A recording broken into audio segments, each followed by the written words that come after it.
একজন প্রতাপশালী বাদশা ছিল, এখনকার বিশ্ব নেতাদের মতোই পরাশক্তি, ওই যে আসহাবুল কাহাফের মতো, বা ওই নমরুদের মতো, বা ওই যে ফেরাউন তার মতো একজন প্রতাপশালী বাদশা ছিল। তার অধীনে একজন বড় জাদুকর ছিল। কি ছিল? আচ্ছা, মজা আছে, ভালো করে বোঝেন। একটা বড় জাদুকর ছিল। এখনো কিন্তু বহু কান্ট্রি এই জাদুবিদ্যার চর্চা করে, আপনারা জানেন না। ভিতরে ভিতরে জাদুবিদ্যার চর্চা এখনো চলছে। আর এই জাদু সত্য, জাদু সত্য, চোখের বদনজরও সত্য। সায়েন্স বিশ্বাস করুক না করুক, এগুলো সত্য, কারণ কোরআন বলেছে সত্য, ব্যাস সত্য। এটা অবিশ্বাস করার কি আছে? আসুন সামনে যাই। এখানে যে বিষয়টা, যে বহুদিন আগে এরকম প্রতাপশালী বাচ্চার অধীনে একজন জাদুকর ছিল।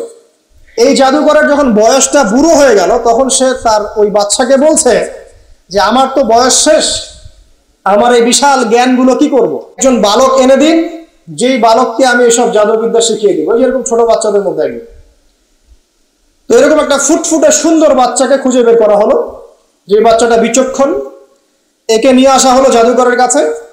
এবার জাদুকর তাকে জ্ঞান শিখায়, জাদু শিখায়। জাদু শিখাতে শিখাতে শিখাতে শিখাতে সে একটু পরিণত হচ্ছে, মানে কৈশোরে পদার্পণ করল। এখন সে যখন জাদু শিখতে আসে, আসার পথে রাস্তায় দেখে একজন পাদ্রী আছে। পাদ্রী মানে কি? পাদ্রী মানে দরবেশ, মানে যে আল্লাহ বিশ্বাস করে, হয়তো আগেকার আসমানি কিতাবে সে বিশ্বাস করত। এমন একজন পাদ্রীর সন্ধান সে পায়। সেই পাদ্রীর কাছে গিয়ে বসে। সেই পাদ্রী তাকে আসমানি কিতাবের যে মর্ম, যে বাণী, এগুলো শোনায়। তার কাছে খুব ভালো লাগে, যে মাশাআল্লাহ, এটা ইমানের স্বাদ। যখন কোরআন শুনি আমাদের ভালো লাগে না, আসমানি কিতাব যখন শুনে তার কাছে ভালো লাগে। সে বলে যে আমি এটা শিখতে চাই। তখন এই পাদ্রী তাকে বলে, তুমি তো জাদু শিখতে যাও এই বাদশার দরবেশের কাছে, বাদশার জাদুকরের কাছে, যদি ওরা জানতে পারে তাহলে তো সমস্যা। তাহলে উপায় কি? যখন তুমি ওখানে যাবে, যখন দেরি হয়ে যাবে, তখন বলবে বাসার থেকে বের হতে দেরি হয়েছে, বাসার থেকে বের হতে দেরি হয়েছে। আর আমার এখানে বসে যখন বাসায় যাবে, তখন বাসায় গিয়ে বলবে যে ওখান থেকে, ওই যে জাদুকরের কাছ থেকে আসতে দেরি হয়েছে। মানে কৌশল অবলম্বন করতে তিনি শিক্ষা দিলেন। এখানে আমাদেরও নসিহত আছে। সবসময় তো আর মানে একই রকম করে চললে হবে না, কৌশলের প্রয়োজন আছে না? উদউ ইলা সাবিল রাব্বিকা বিল হিকমা, হিকমার দরকার আছে না? সত্য থেকে সরে গিয়ে নয়, কিন্তু কৌশল তো করার দরকার আছে। নবী সাল্লাল্লাহু আলাইহি ওয়াসাল্লাম যে হিজরত করেছেন, মক্কা থেকে মদিনা চলে গিয়েছেন, সবাইকে জানান দিয়েছিলেন, এই শোনো আমি হিজরত করছি, জানান দিয়েছেন। রাতের বেলা বের হয়েছেন, কৌশল।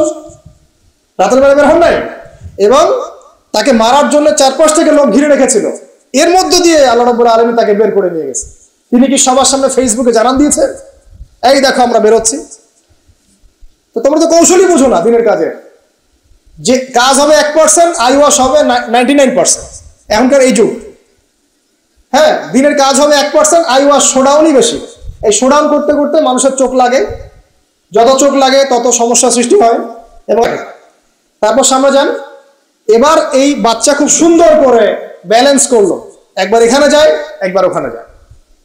এই করতে করতে ওই যে জাদুকরের ইন্তেকাল হয়ে গেল, মারা গেল জাদুকর। এবার এই বাচ্চার কাছে মাশাআল্লাহ অনেক এলেম কালাম আছে। এদিকে সে পাদ্রীর জ্ঞানে দীক্ষিত হচ্ছে। দীক্ষিত হতে হতে তার মধ্যে আল্লাহ পাকের প্রতি একটা পরিপূর্ণ ঈমান চলে আসে। সে মুসলিম হয়ে গেল, আলহামদুলিল্লাহ। মুসলিম হওয়ার পরে একদিন সে যখন বাচ্চার কাছে যাচ্ছে, রাস্তায় একটা বিশাল জন্তু দেখা যাচ্ছে। বিশাল জন্তু, কিরকম জন্তু আমরা জানি না। ঠিক আছে, দাব্বাতুল আরদ সামনে বের হবে। আমাদের 10টা নিদর্শন আছে বড় বড়, তার মধ্যে একটা হচ্ছে দাব্বাতুল আরদ, জমিন থেকে ফুড়ে একটা প্রাণী বের হবে। আর এখন মানুষ এগুলো বিশ্বাস করবে না, আমি জানি। 2 দিন পর নাসা যখন বলবে তখন বিশ্বাস করবে। কথা কি বুঝতে পারছেন? তবে প্রাণী এই পৃথিবীর নিচে আছে। রাসূল সাল্লাল্লাহু আলাইহি ওয়াসাল্লাম বলেছেন 10টা আলামত না আসা পর্যন্ত কিয়ামত হবেই। তার মধ্যে একটা হচ্ছে দাব্বাতুল আরদ, জমিন থেকে একটা প্রাণী বের হবে। এবং এই প্রাণী শুধু বেরই হবে না, মানুষের সাথে কথাবার্তা বলবে। মানুষের সাথে কথা বলবে প্রাণী। বিশ্বাস করছেন? এখন বিশ্বাস করছেন না জানি, কিন্তু প্রাণী মানুষের সাথে কথা বলবে। আল্লাহ পাক বলাতে পারেন না? পারে। আচ্ছা, সামনে যান। ওই প্রাণী যখন দাঁড়িয়ে আছে রাস্তায়, এখন এই বালক বলছে আজকে আমি প্রমাণ করে নিব যে আল্লাহর আনুগত্যশীল ওই পাদ্রী সঠিক নাকি ওই জাদুকর সঠিক। এবার সে একটা ইট হাতে নিল, পাথর হাতে নিয়ে সে বলছে, আল্লাহ, তোমার কাছে যদি ওই জাদুকরের কাজের চাইতে এই পাদ্রির কাজ বেশি পছন্দনীয় হয়, এই ইটের আঘাতে এই জন্তুকে তুমি মেরে ফেলো আল্লাহ। এই বলেছে বিসমিল্লাহ বলে পাথর নিক্ষেপ করলো, নিক্ষেপ করার সাথে সাথেই জন্তু ডেড। তখন তার আইন আল ইয়াকিন, হাক্কুল ইয়াকিন হয়ে গেল যে হ্যাঁ, আল্লাহর কাছে এই পাদ্রির আমলই সবচেয়ে বেশি পছন্দনীয়। তার আর মনে কোনো সংশয় থাকলো না। কিশোর মানুষ না, কতটুকুই বা বোঝেন নাই?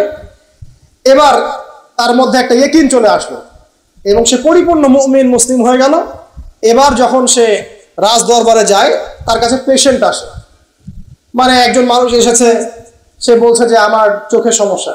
সে চোখে হাত দেয়, হাত দিয়ে বলে যে আপনি আল্লাহর প্রতি ঈমান নিয়ে আসেন, আমি আল্লাহর কাছে দোয়া করব, চোখ ভালো হয়ে যাবে।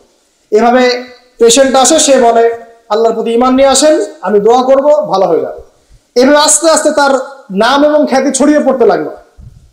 যেই তার কাছে আসে, সে বলে আগে মুসলিম হন, ইমানদার হন, আল্লাহর প্রতি বিশ্বাস করেন, আমি দোয়া করব, ভালো হয়ে যাবে।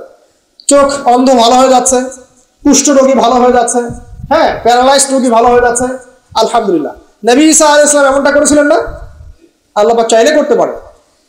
একদিন ওই রাজ দরবারের একজন মন্ত্রী আসছে, এবার ওই রাজার একজন এমপি সাহেব, তার চোখে সমস্যা, সে আসছে, এসে বলছে যে আমার এই চোখের সমস্যা, আমার চোখটাকে ভালো করার দরকার, তোমার কাছে কোনো ওষুধ আছে না? সে বলছে যে আপনি আল্লাহর প্রতি ঈমান নিয়ে আসেন, আমি আল্লাহর কাছে দোয়া করব, আপনি ভালো হয়ে যান। এবার সে আলহামদুলিল্লাহ ঈমান নিয়ে আনলো এবং সে ভালো হয়ে গেল।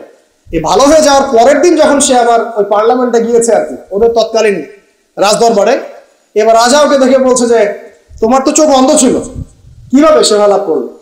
তো সে বলে না কিভাবে সেবা লাভ করলো, সে বলতে চাচ্ছে না, কারণ সে আজ করছে যে বললে সমস্যা হবে। এক পর্যায়ে তাকে খুবই পিটনি দেওয়া হচ্ছে, রিমান্ডে নিয়ে গিয়ে কঠিন মাইর দেওয়া হচ্ছে। এক পর্যায়ে সে মারের যন্ত্রণা সহ্য করতে না পারে বলে ফেললো যে ওই বাচ্চা, তার কাছে গিয়ে আমি আরোগ্য লাভ করেছি এবং সে আমাকে বলেছে যে তার রবের প্রতি ঈমান নিয়ে আসতে, তাহলে আমি শেফা লাভ করব। এই বাচ্চা এখন বলছে ফেরাউনের মতো, যায় না রব্বুকুম আ'লা, আমি তো তোমাদের রব। নমরুদের মতো, আমি তো তোমাদের রব, ঠিক আছে, আমি ছাড়া তোমাদের কে রব আছে? মা আলিমতু লাকুম মিন ইলাহিন গায়রি, মা আলিমতু লাকুম মিন ইলাহিন গায়রি, আমি তো জানি না যে আমি ছাড়া তোমাদের কোনো ইলাহ আছে। এবার এই লোকটাকে হত্যা করা হলো, এই এমপি সাহেবকে হত্যা করা হলো, বিকজ সে ঈমান নিয়ে আসে। এবার সেই বালককে ডেকে আনা হচ্ছে, বলা হচ্ছে বলো তুমি নাকি তোমার রবের নাম দিয়ে মানুষের ট্রিটমেন্ট করা শুরু করেছো? তখন সেই বালক বলছে হ্যাঁ, আমি এক আল্লাহর প্রতি বিশ্বাস করি এবং তার রাসূলের প্রতি বিশ্বাস করি, তার প্রেরিত আসমানি কিতাবে বিশ্বাস করি। এখন রাজা বলছে আমি ছাড়া তোমাদের কোন ইলাহ আছে আমি তো জানি না। এই সৈন্যবাহিনী শোনো, এই বালককে ধরো, ধরে নিয়ে গিয়ে উঁচু পাহাড়ে নিয়ে যাও, ওখান থেকে ফেলে দাও। কথা বুঝতে পারছেন? এবার তাকে নিয়ে যাওয়া হলো, ক্রস ফায়ার দেওয়া হবে, এবার উপরে নেওয়া হয়েছে, একদম পাহাড়ের উপরে। এবার ওই বালক উপরে উঠে একটা দোয়া করছে, এই দোয়াটা সবাই শিখে নেন।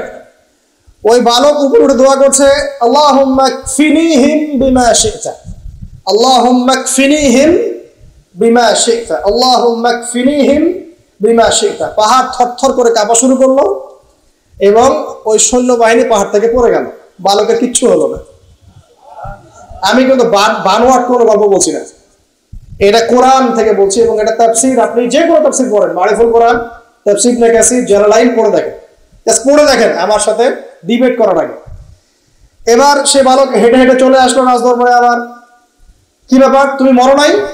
না, আল্লাহ আমাকে বাঁচিয়েছেন, আমার রব আমাকে বাঁচিয়েছে। আবার পাঠানো হচ্ছে আরেক দল সেনাবাহিনীকে নিয়ে, যাও এবার ওকে সমুদ্রে নিয়ে যাও, সমুদ্রের মাছ সমুদ্রে ডুবিয়ে দিবে। আবার সে ওখানে গিয়ে বলল আল্লাহুম্মা কফিনিহিম বিমা শি'তা, হে আল্লাহ, অর্থ হচ্ছে হে আল্লাহ, আমার বিপক্ষে যারা আছে আপনি যা দিয়ে ইচ্ছা ওদের বিরুদ্ধে আমাকে সাহায্য করেন। অর্থ হচ্ছে এমন, আল্লাহুম্মা কফিনিহিম বিমা শি'তা, আল্লাহ আপনি আমার জন্য যথেষ্ট হয়ে যান, ওদের বিরুদ্ধে আমার জন্য যথেষ্ট হয়ে যান, যা ইচ্ছা তাই দিয়ে আপনি হেদায়েত করুন, মানে আমাকে হেফাজত করুন, ঠিক আছে? আল্লাহুম্মা কফিনিহিম বিমা শি'তা, ছোট্ট দোয়া। এবার ওই সমুদ্র উত্তাল হওয়া শুরু করলো এবং ওরা জাহাজ থেকে পড়ে গেল। এই বাচ্চা সেফলি আবার চলে আসলো রাজদরবারে, বিশ্বাস করছেন না? চলে আসলো। এবার আসার পরে বলছে শোনেন, আমাকে এভাবে মারতে পারবেন না, আমাকে এইভাবে মারা যাবে না, আমি আপনাদেরকে বলে দিচ্ছি কিভাবে আপনি আমাকে মারতে পারবেন। তো বাচ্চা বলছে কিভাবে মারতে পারবো বলো। তখন সেই বাচ্চাটা বলছে যে আপনি সমস্ত এলাকার মানুষকে এক জায়গায় জড়ো করবেন, মানে পুরো নেশনের যত মানুষ সবাইকে একটা মাঠে নিয়ে আসবেন, মাঠের মাঝখানে একটা গাছ রোপণ করবেন বা একটা কিছু স্তম্ভ নির্মাণ করবেন, সেখানে আমাকে বেঁধে ফেলবেন।